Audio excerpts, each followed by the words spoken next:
हजरत साईं कंबर वारा सुभान अल्लाह किबला सैयद गुलाम हुसैन शाह बुखारी अल्लाह के सेहत सलामत रखे, सदन वजूद अहले सुन्नत ता देर कायम रखे। मुहिर बुधो आहे फेसबुक ते मीडिया ते तमाम घणो उन जे खिलाफ बकवास कई थी वने पई। मां उन मानुन के आगाह तो कया त कंबर वारो अल्लाह जो वली है, अल्लाह जो नवाज़ियल मानू है। खुदा जी उन जे मथा मेहर आहे, मदीने वाले साईं जी उन ते नजर करम आहे।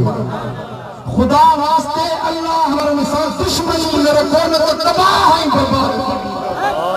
अल्लाह उन्हनि जे शान में न कमी आई आहे न ईंदी। तव्हां पंहिंजी आख़िरत ऐं आक़िबत बर्बाद था कयो। अल्लाह वारे जे ख़िलाफ़ जेको लफ़्ज़ पुठा थो ॻाल्हाए उहो पंहिंजी दुनिया में बर्बाद थो करे, पंहिंजी आख़िरत में बर्बाद थो करे। इन्हनि माण्हुनि खे रोकियां थो, मना थो कयां त अल्लाह वारनि जी दिलि न ॾुखायो, मता किथे ख़ुदा जी गिरफ़्त जा शिकार न बणिजी वञो।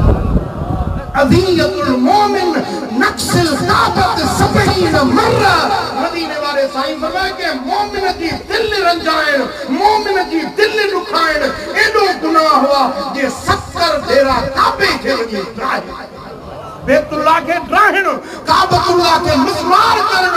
हिक पासे के मुसलमान जी दिल रंजाइण, के मोमिन जी दिल ॾुखाइण, इन का अञा वॾो गुनाह, वॾो जुर्म।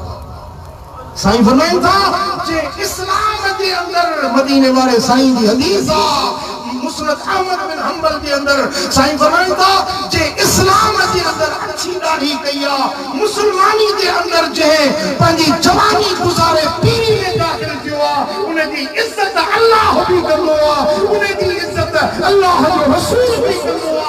ए मुसलमानों, ए मुझे कलमे पढ़ने वालों, तमाम ने मोमिन जी इज्जत है।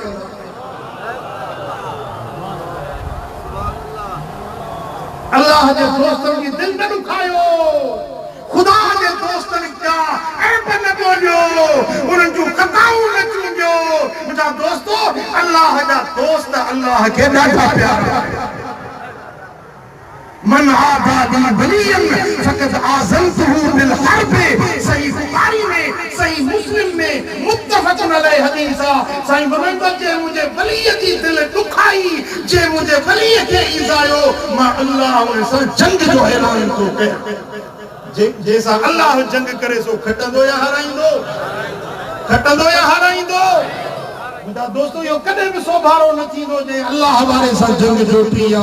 त मां गुज़ारिश कयां थो उन्हनि माण्हुनि खे त पंहिंजे कलम खे, पंहिंजे ज़बान खे लगाम ॾियो। अल्लाह वारनि जे शान में घटि वधि लफ़्ज़ न ॻाल्हायो। जेकी भी सुन्नी अहले सुन्नत जा पीर आहिनि, मशाइख़ आहिनि, उलमा आहिनि, ये सभु असांजे अखियुनि जो नूर आहिनि, असांजे सिर जो ताज आहिनि। या हजरत साईं किबला सैयद आशिक अली शाह जीलानी रहमतुल्लाह अलैह जन्नतुल बकी में जेके आरामी आहिनि, उन्हनि जा बचड़ा बि असांजे सिर जो ताज आहिनि।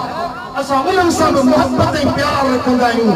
उन्हनि अल्लाह वारनि जे लाइ बि घटि वधि न ॻाल्हायो। मुंहिंजा दोस्तों, प्यार रखो, मोहब्बत रखो, नफ़रतूं न पैदा कयो, कुदूरतूं ऐं कुल्फतूं न पैदा कयो, उल्फतूं ऐं मोहब्बतूं पैदा कयो।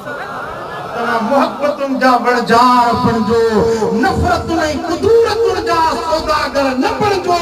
अल्लाह के उहे बणनि था जेके ॿिनि जे विच में सुलह कराइण वारा, मोहब्बत पैदा करण वारा आहिनि। ये अल्लाह जे क़ुर्ब में अल्लाह के भी प्यारा, अल्लाह जे रसूल के भी